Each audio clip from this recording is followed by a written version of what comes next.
আজকের ভিডিওতে দেখাবো সাব এজেন্টের বেনিফিটটা কি। দেখেন, এটা কিন্তু আমার একটা এজেন্সি প্রবাসে থাকে, ঠিক আছে। তো প্রবাসী থেকে উনি এজেন্সি চালাই না, ধরতে গেলে হাতে গোনা কয়েকটা এজেন্ট আছে, চার পাঁচটা এজেন্টে যা করে কাজ করে তাই বেনিফিট পায়। তো দেখেন, উনি কিন্তু কোনো হোস্টই অ্যাড করে না, হোস্ট নিয়ে কাজই করে না। অল্প কিছু হোস্ট ঢুকেছিল, এখন আর হোস্ট নিয়ে কাজ করে না, কারণ উনি প্রবাসে থেকে বিজি থাকে, কাজ করে না। জাস্ট কিছু এজেন্ট অ্যাড করতে, ওই এজেন্টটা কাজ করে, ওই এজেন্টের কাছ থেকে কিন্তু বেনিফিট পায়। যেমন দেখেন, মাত্র $550 ফ্ল্যাপ করছে। $550 ফ্ল্যাপ করছে মাত্র ছয়টা এজেন্টে, দেখছেন। আবার $26 কমিশন পাইছে মাত্র 6টা এজেন্ট দিয়ে পার ডে, মানে আজকে একদিনে $26 কমিশন পাইছে, মানে কম কথা। এই জন্য বললাম সাব এজেন্টের বেনিফিট খুব ভালো। হোস্টের পাশাপাশি আমরা সাব এজেন্টে ফোকাস দেবো। সাব এজেন্টের বেনিফিটটা কি আমি বলি, দেখেন এই যে এই লিঙ্ক দিয়ে কিন্তু আপনারা এজেন্ট শেয়ার করবেন, এই যে লিঙ্ক দিয়ে, ঠিক আছে। তো এজেন্টের বেনিফিট কি দেখেন, আজকে যদি আমি একজনকে এজেন্সি শেয়ার করি, ঠিক আছে, তো সে হোস্ট অ্যাড করবে অবশ্যই। মনে করে সে 50টা হোস্ট অ্যাড করছে, এই 50টা হোস্টের বেনিফিট, ওই 50টা হোস্টে মনে করেন একদিনে $100 ফ্ল্যাপ করছে। এই $100 এই যে আমার এখানে যোগ হবে, $100 যোগ হবে। মানে আমি যাকে এজেন্সি করে দেবো, সে তার হোস্ট 50 জনে $100 ফ্ল্যাপ করছে, সেই $100 এখানে যোগ হবে। অ্যান্ড ওই $100 কমিশনও আমি পাবো এখানে। ওই $100 আমার পার্সেন্টেজ অনুযায়ী আমি কমিশনও পাবো, আমার এখানে কমিশনও আসবে যেখানে। হ্যাঁ, গেল। এখন মনে করেন একজন এজেন্ট, একজন এজেন্টকে আমি এজেন্সি বানালাম, সেও তো এজেন্ট বানাবে না? অবশ্যই বানাবে। সে এজেন্ট বানাবে, তার এজেন্ট থেকে এজেন্ট শেয়ার হবে। মনে করেন একটা উদাহরণ দিই, মনে করেন আমি হলাম এজেন্ট, ঠিক আছে, আমি হলাম মেন এজেন্ট, আমি এজেন্ট, এ হলো একটা এজেন্ট, আমি তাকে এজেন্সি খোলা দিছে ওনাকে। উনি আবার কি করছে আরেকজনকে এজেন্সি খোলা দিছে, এই যে ওনাকে এজেন্সি খোলা দিছে এই ব্যক্তিকে। এই ব্যক্তি আবার কি করছে, এই যে আরেকজনকে এজেন্সি খোলা দিছে, এই ব্যক্তি আবার আরেকজন খোলা দিছে, উনি আবার আরেকজন খোলা দিছে, উনি আবার আরেকজনকে খোলা দিছে। দেখেন এই যে 1 নম্বর 2 3 4 5, আমি এজেন্সি, আমি হলাম এটা, ঠিক আছে। আমি কিন্তু খোলা দিছি ওনাকে, আমি কিন্তু এই যে এইগুলার কিন্তু চিনি না, এগুলার চিনি, এই এজেন্টগুলার চিনি, এই এজেন্টগুলার চিনি না, এই এজেন্টগুলার উনি চিনে, উনি আবার ওনাকে চেনে না, ওনাকে উনি আবার উনি চিনে, উনি আবার উনি চিনে, ঠিক আছে না, এরকম করে। এই যে এই ব্যক্তির ফ্লাপ এই ব্যক্তির কাছে আসবে, এই দুজনেরটা যোগ হয় এই ওনার কাছে আসবে, এই 3 জনেরটা যোগ হয় ওনার কাছে আসবে, এই 4 জনেরটা যোগ হয় ওনার কাছে আসবে, এই 5 জনেরটা যোগ হয় ওনার কাছে আসবে, এই 6 জন এজেন্টেরটা যোগ হয় এই যে মেন এজেন্ট যে আমি, আমার কাছে আসবে। তার মানে কি, এখানে এজেন্টের এজেন্ট, তার এজেন্ট সবগুলা এজেন্টের হিসাব হয় এখানে, সবগুলা এজেন্টের হিসাব হয় এখানে, যোগ হয়, এই পার্সেন্টেজ যোগ হয়, সবগুলা এজেন্টের হোস্ট যা আর্নিং করবো সব ডলার এই এখানে অ্যাড হবে। প্লাস কমিশন যখন স্টার্ট হবে, কমিশনও কিন্তু দিবে। মানে কি, কমিশন প্রত্যেকটা এজেন্টের হোস্টের কমিশন দিবে। এই যে 7 নাম্বার যে এজেন্ট ছিল, 8 নাম্বার, 10 নাম্বার, 15 নাম্বার, 20 নাম্বার যে এজেন্ট, ওই 20 নাম্বার এজেন্টও 1 নাম্বার এজেন্ট পর্যন্ত আসবে, মানে আমার পর্যন্ত আসবে। তার মানে কি, এখানে আমরা হোস্টের পাশাপাশি যদি এজেন্ট বানাই, এজেন্টদেরকে এজেন্ট বানাতে বলি, তার এজেন্টদেরকে যদি এজেন্ট বানাতে বলি, তার এজেন্টদেরকে যদি এজেন্ট বানাতে বলি, তাহলে কি আমরা কিন্তু এখান থেকে হিসাব ছাড়া ইনকাম করতে পারবো।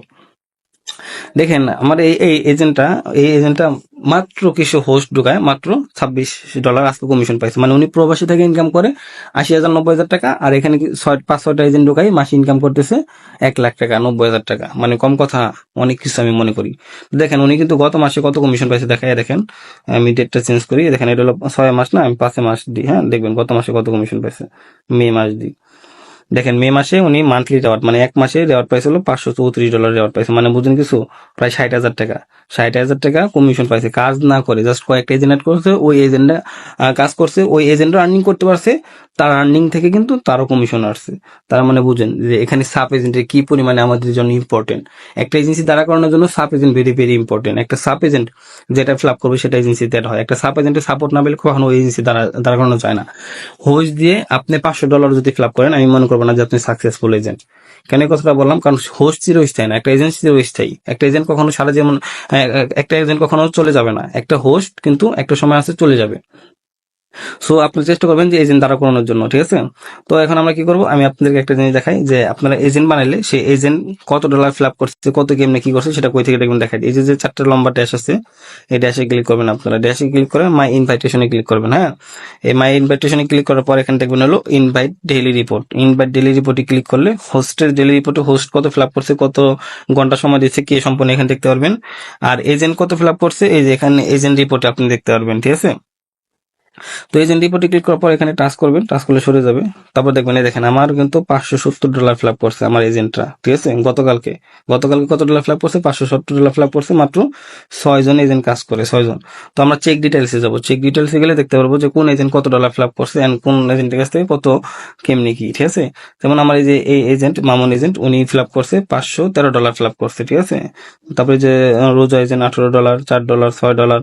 তারপরে নিচে যায়, এই নিচের দিকে যায়, দেখে $27 আর্নিং করছে নীরব এজেন্সি, ঠিক আছে। এই সবগুলা মিলে কিন্তু $570 আর্নিং করছে।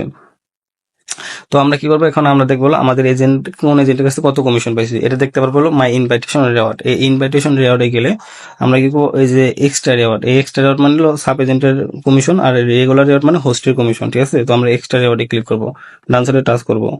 ডান সাইডে টাচ করলে কিন্তু এই যেখানে ওই যে $515 কমিশন দিয়েছে আমার, ডান দিকে যাবো।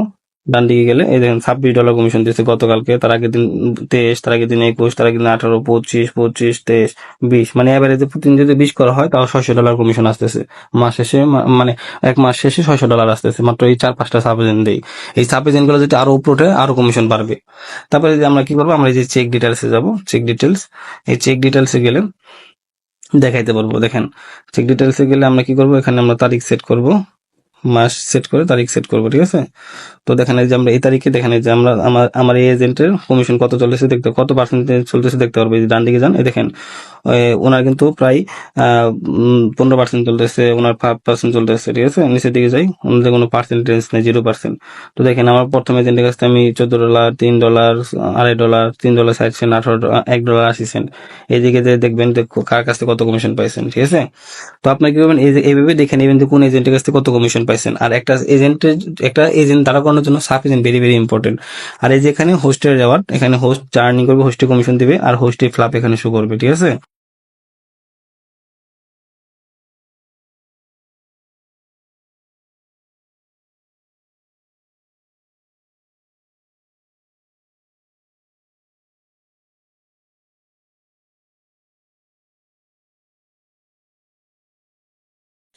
আপনারা 70% এজেন্টের উপর ফোকাস দিবেন আর 30 বা 40% হোস্টের উপর ফোকাস দিবেন, তাহলে দ্রুত করতে পারবেন। সাব এজেন্ট সবাইকে আপনারা গাইডলাইন দিবেন, দেখবেন, ঠিক আছে। অনেক উপর উঠতে পারবেন, অনেক বড় একটা এজেন্ট হতে পারবেন যদি সাব এজেন্ট নিয়ে বেশি বেশি কাজ করতে পারেন, ঠিক আছে। তো দেখেন এই যে $515, অনেক এজেন্ট আছে গাদা মতন খাটতেছে হোস্ট নিয়ে, কিন্তু $515 ফ্লাপ করতে পারতেছে না। যারা চালাক তারা সাব এজেন্ট নিয়ে কাজ করতেছে, পাশাপাশি হোস্ট অ্যাড করতেছে, তারা দ্রুত উপরে উঠতে পারতেছে। তো এভরিওয়ান, আপনারা কি করবেন? এরকম ভাবে